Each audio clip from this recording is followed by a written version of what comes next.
Hello everyone.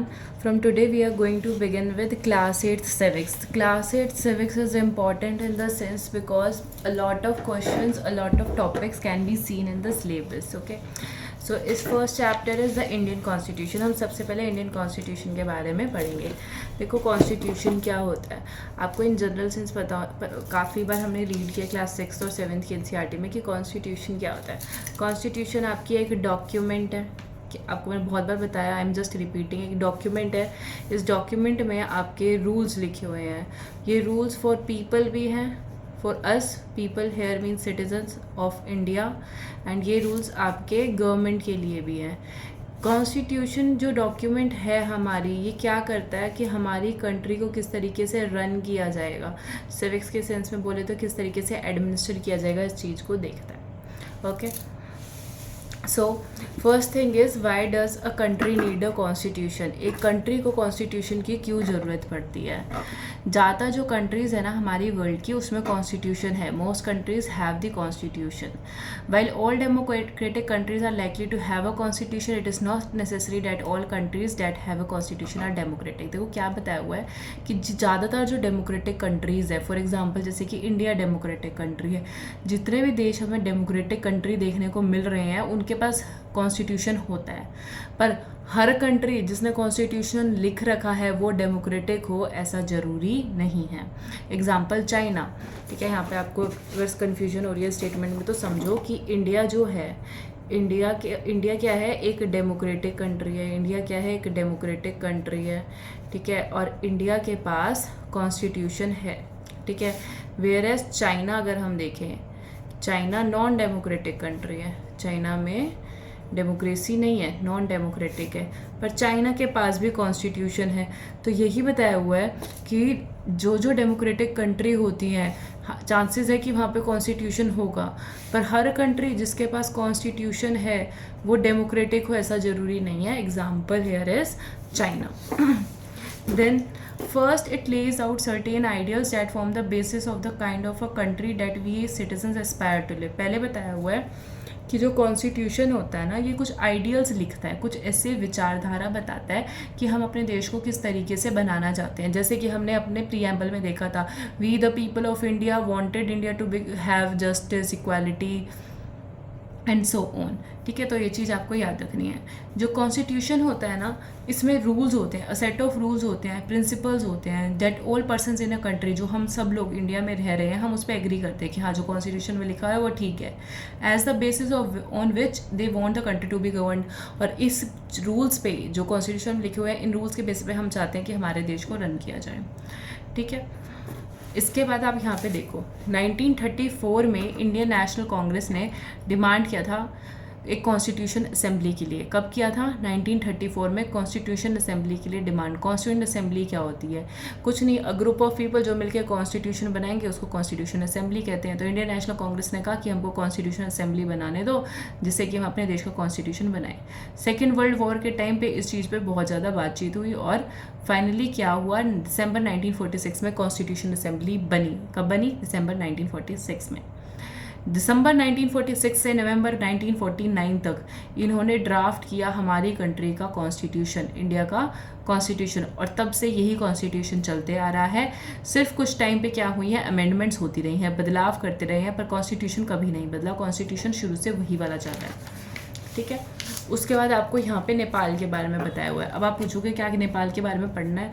100% पढ़ना है. यहाँ से क्वेश्चन आया हुआ है आपका 2018 में, 2021 में एंड 2025 में भी, क्योंकि सिलेबस में भी मेंशन है. देखो हुआ क्या, नेपाल में मोनार्की थी. हमने मोनार्की देखा था क्या होता है, जहाँ पे कोई राजा या रानी होता है वो रन कर रहे होते हैं, और जो किंग या क्वीन जो होता है, जो अपने आप मोनार्क होता है, वो अपने आप का सुप्रीम लीडर होता है. फाइनल डिसीजन मेकिंग पावर इसी के हाथ में होती है, और ये अकाउंटेबल नहीं होता, ये जवाबदेह नहीं होता मोनार्क वहाँ पे रहने वाले सिटीजन्स को. जो पहले कॉन्स्टिट्यूशन बना था ना नेपाल का 1990 में, उसने ना फाइनल अथॉरिटी किंग को दे दी. ठीक है. कब बना कॉन्स्टिट्यूशन? 1990 में. साथ साथ चीज़ें याद करते जाओ. 1990 में कॉन्स्टिट्यूशन बना कहाँ का? नेपाल का. पावर किसको दी? पावर दी मोनार्क को. ज़्यादातर पावर मोनार्क के पास थी, तो मोनार्क क्या बन जाएगा? अपना रूल रन करने लग जाएगा. अ पीपल्स मूवमेंट बिगैन इन 2006, ठीक है। लोग लड़ने लगे कि भाई नहीं, हम जो डेमोक्रेसी है उसको इस्टेब्लिश करना चाहिए, हम मोनार्की नहीं रहनी चाहिए। 2006 में फाइनली उन्होंने पावर ऑफ द किंग ले ली, जितनी भी पावर थी किंग के पास वो वापस ले ली गई।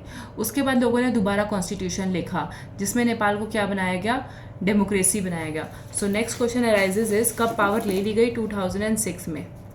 2006 में क्या हुआ, एंड टू मोनार्की, मोनार्की जो थी उसको ख़त्म कर दिया गया।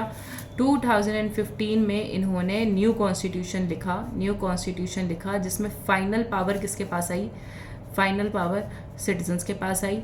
क्यों, क्योंकि डेमोक्रेसी थी, फाइनल पावर डेमोक्रेसी, डेमोक्रेट्स के पास आई, सिटीजन्स के पास आई।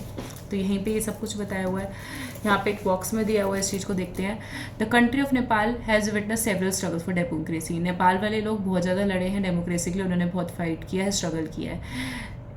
1990 में उन्होंने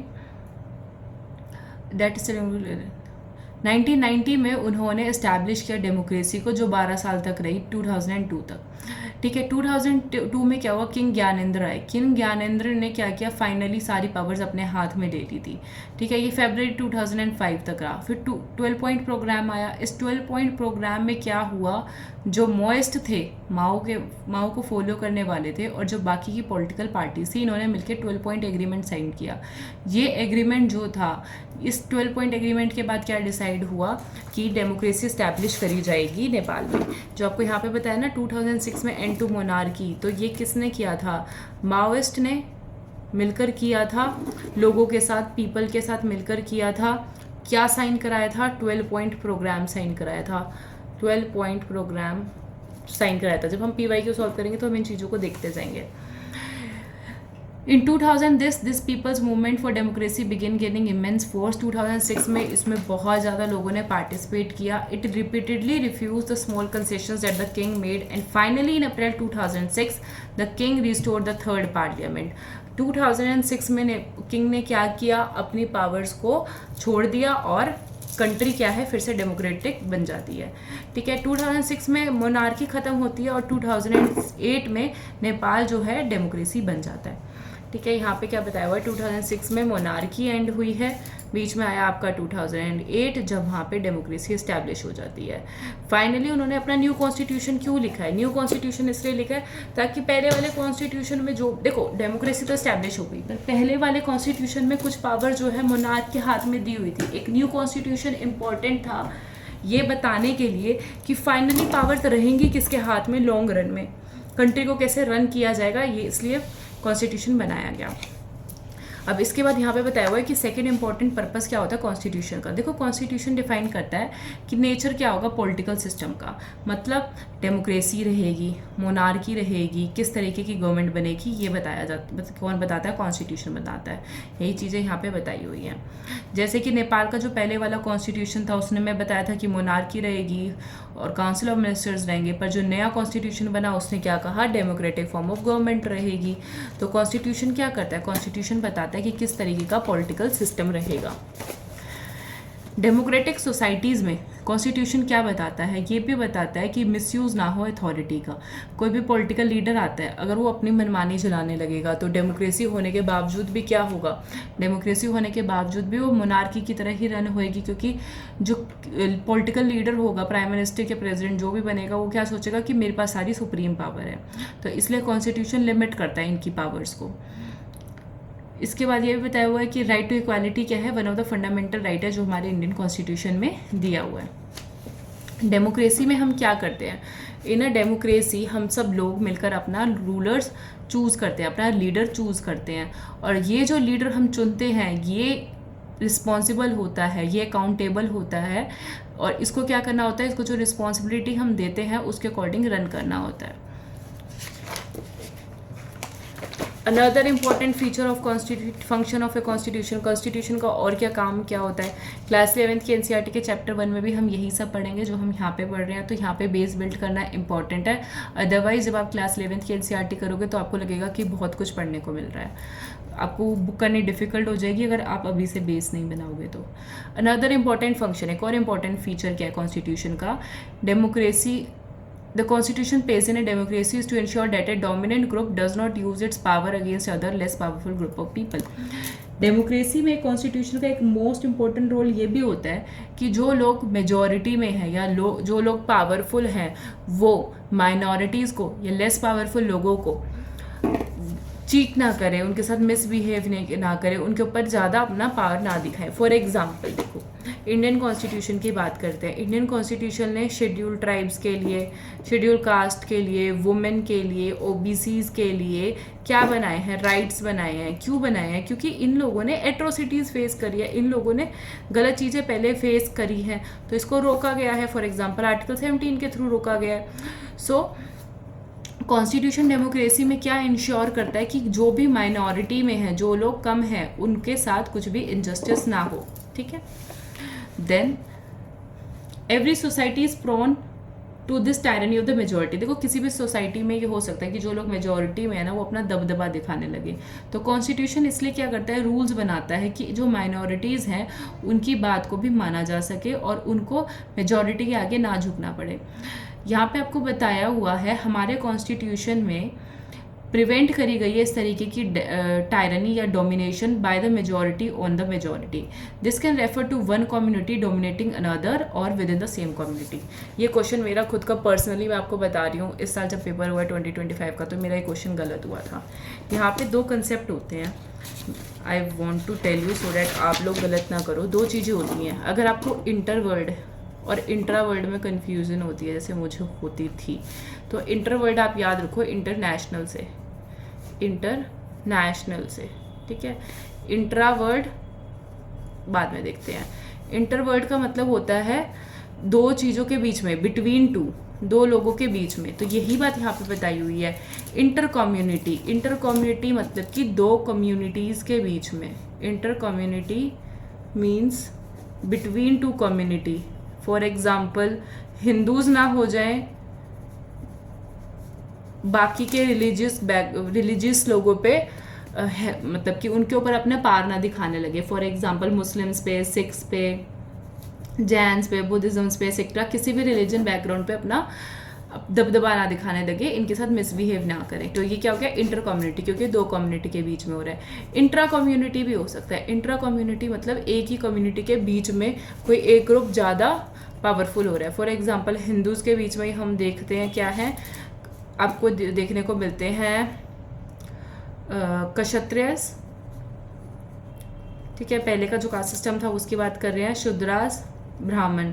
तो ऐसा नहीं होना चाहिए जो ब्राह्मण है वो अपने आप को सुपीरियर मानने लगे। तो ये क्या हो गया, इंट्रा कम्युनिटी की एक ही कम्युनिटी है उसके बीच में भी क्या है, कुछ लोग अपने आप को सुपीरियर दिखा रहे हैं। तो इन सब चीज़ों को प्रिवेंट करता है हमारा कॉन्स्टिट्यूशन। आई होप इंटर और इंट्रा की कन्फ्यूजन क्लियर होगी अगर किसी को थी तो।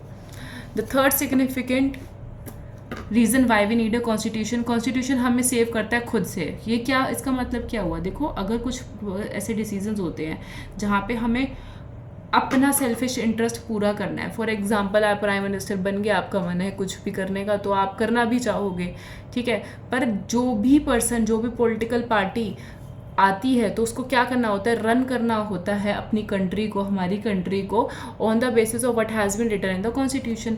कॉन्स्टिट्यूशन में लिखा हुआ है कुछ ऐसे प्रिंसिपल्स जो हमारी कंट्री जिसमें बिलीव करती है। फॉर एग्जांपल इक्वालिटी है, वो आपको पूरी करनी होगी। हमारी कंट्री सेकुलर है, कोई भी पॉलिटिकल पार्टी आ जाए सेकुलर ही रहेगी, इक्वालिटी हमेशा मिलेगी, जस्टिस हमेशा मिलेगा।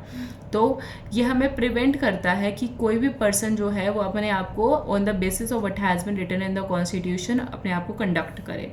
अ good constitution does not allow these whims to change its basic structure. जो बेसिक स्ट्रक्चर है कॉन्स्टिट्यूशन का वो चेंज नहीं होता, चाहे कोई भी आ जाए उसको रन करने के लिए। फॉर एग्जाम्पल जो फंडामेंटल राइट्स हैं कभी भी नहीं बदले जाएंगे, हमसे कभी भी नहीं छीने जाएंगे, चाहे किसी भी तरीके की गवर्नमेंट आ जाए। Okay, now let's see about Indian constitution. Indian constitution के क्या की फीचर्स है ये हम देखेंगे। हमारे सिलेबस का बहुत इंपॉर्टेंट पार्ट है इंडियन कॉन्स्टिट्यूशन। सो जो जो चीज़ें आपको यहाँ पे बताई जा रही है उन चीज़ों को समझना बहुत इंपॉर्टेंट है।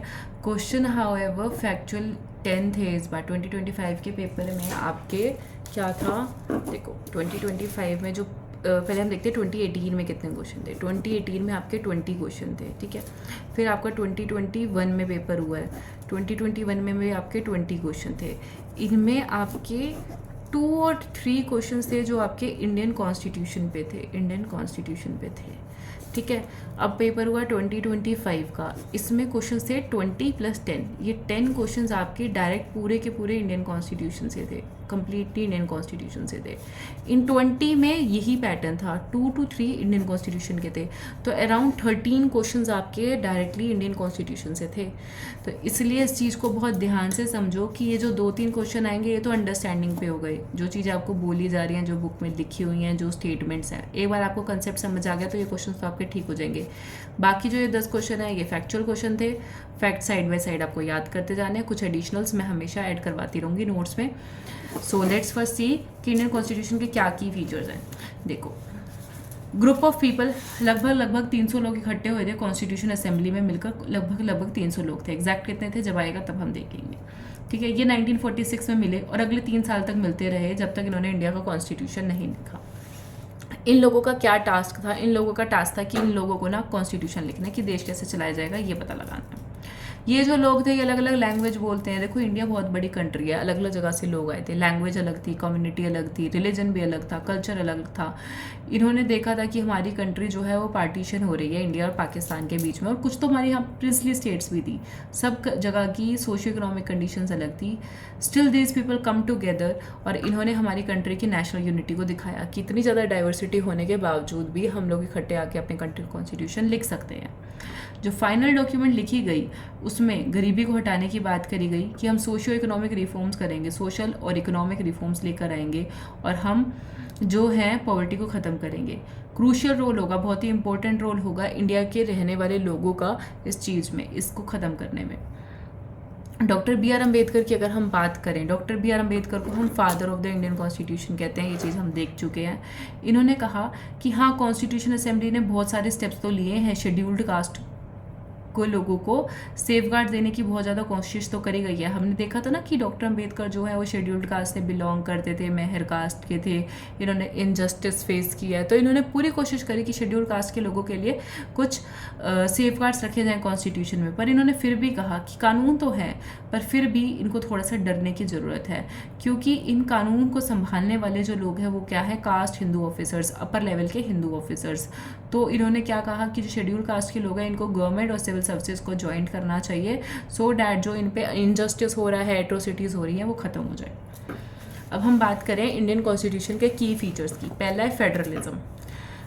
आपने मोर और लेस ये पहले वाली बुक्स में कंसेप्ट समझा है मुझसे फेडरलिज्म के बारे में, कि इंडिया में जो पावर है वो डिवाइडेड है, power divided between central and state government, 2 level पे डिवाइडेड है, तो इसको हमने क्या कहा है, फेडरलिज्म का है। This refers to the existence of more than 1 level of government in the country. एक से ज़्यादा लेवल पे जब पावर्स डिवाइडेड होती हैं तो उसको हम क्या कहते हैं, फेडरलिज्म कहते हैं। इंडिया में पावर अगर हम बोले सेंट्रल स्टेट में डिवाइडेड है तो it is according to schedule 7। फिर क्या हुआ, हमारे यहाँ पे 73rd और 74th अमेंडमेंट हुई और 3rd टायर ऐड किया गया। 3rd टायर आपका पंचायती राज और म्यूनिसपैलिटी, इनके बीच में भी पावर बटी।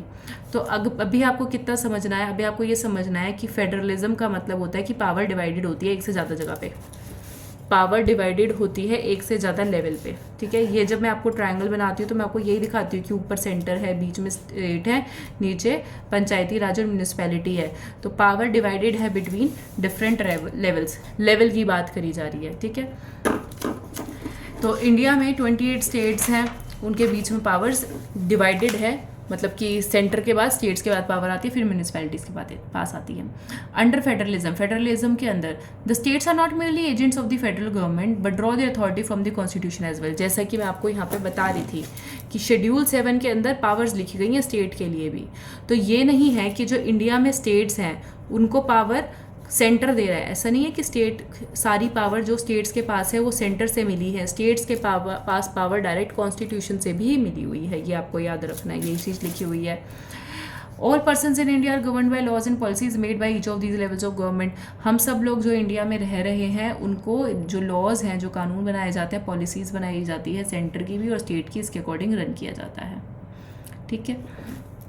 इसके बाद पार्लियामेंट्री फॉर्म ऑफ गवर्नमेंट है हमारे यहाँ पे। पार्लियामेंट्री फॉर्म ऑफ गवर्नमेंट के बारे में आप क्या समझते हो कि जितने भी हम लोग हैं इंडिया के, हम सब मिलकर अपने रिप्रेजेंटेटिव्स को चुनते हैं।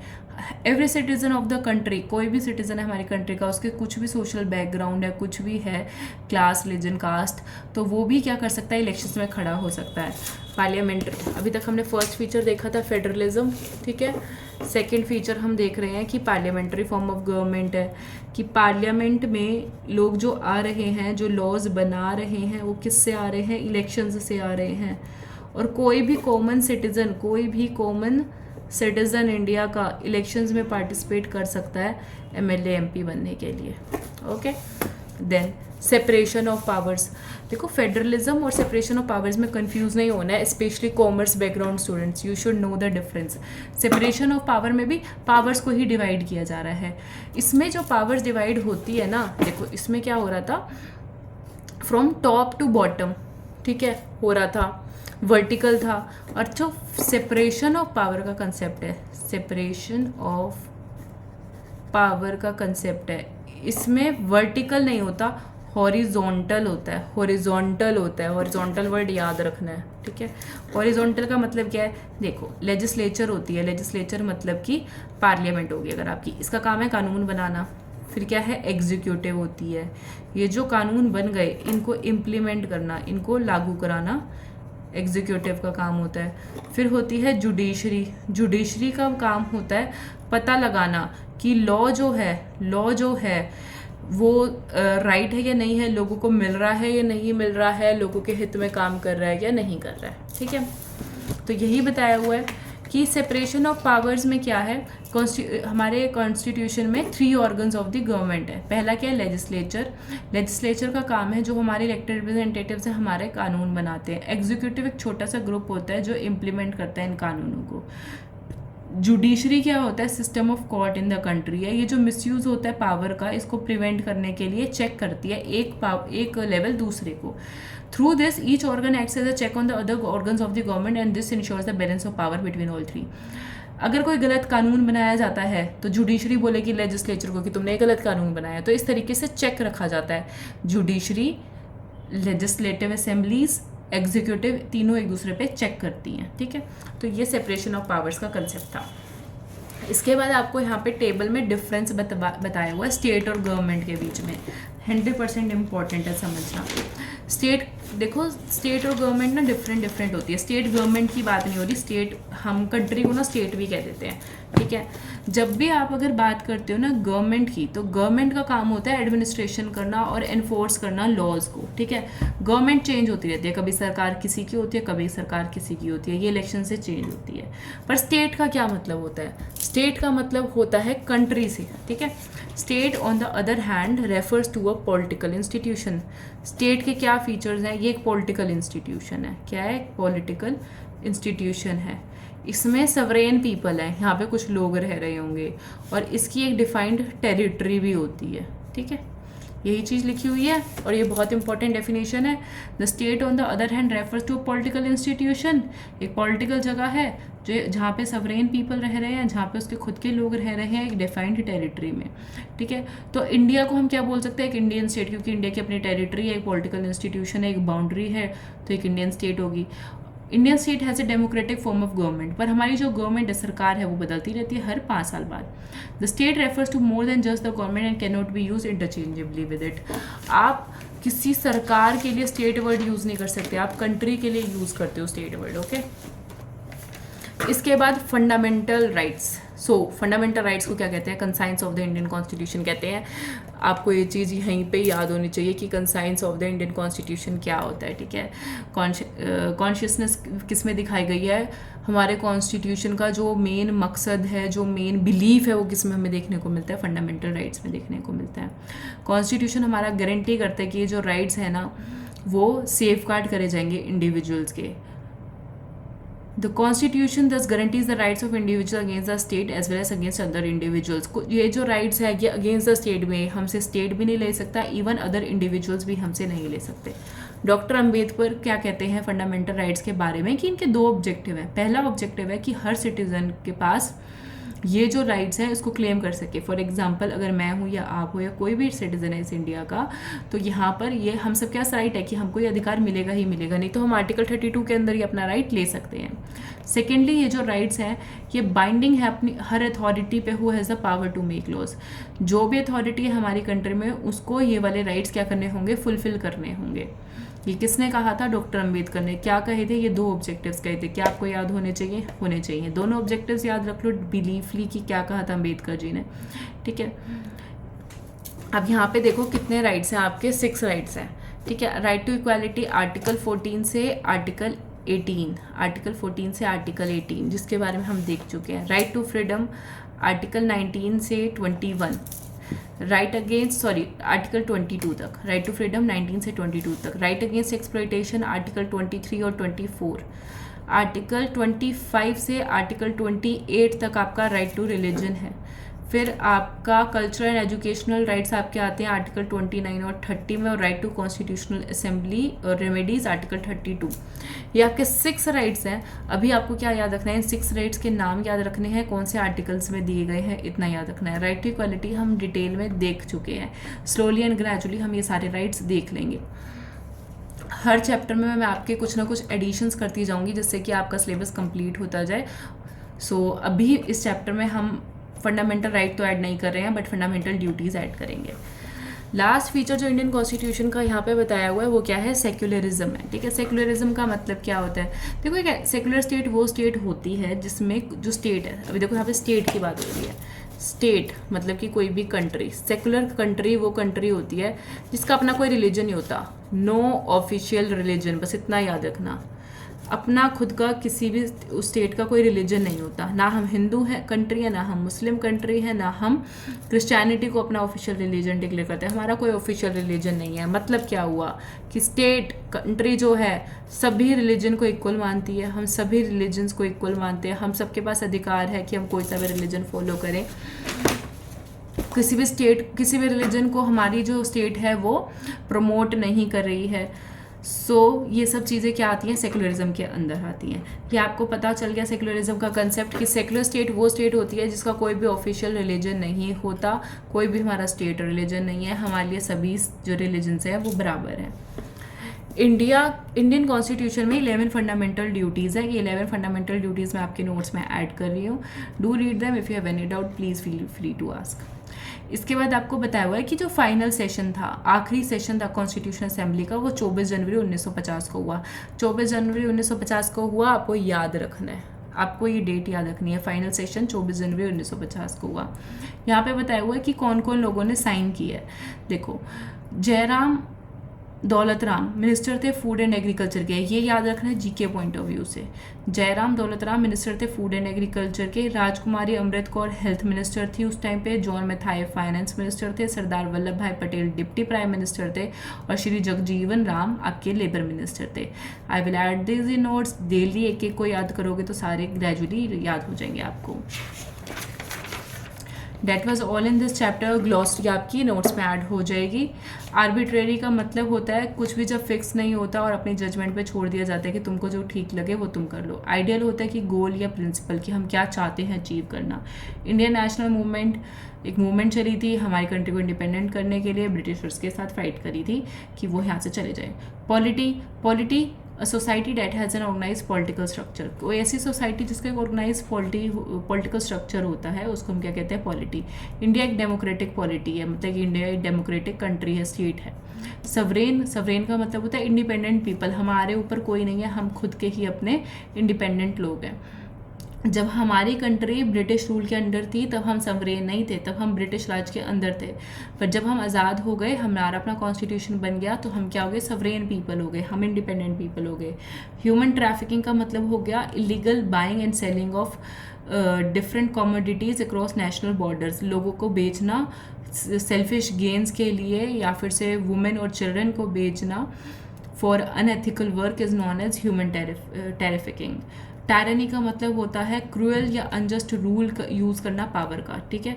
पावर का मिसयूज़ करना क्या कहलाता है, टायरनी कहलाता है। So that was all in this chapter. If you have any doubt please feel free to ask.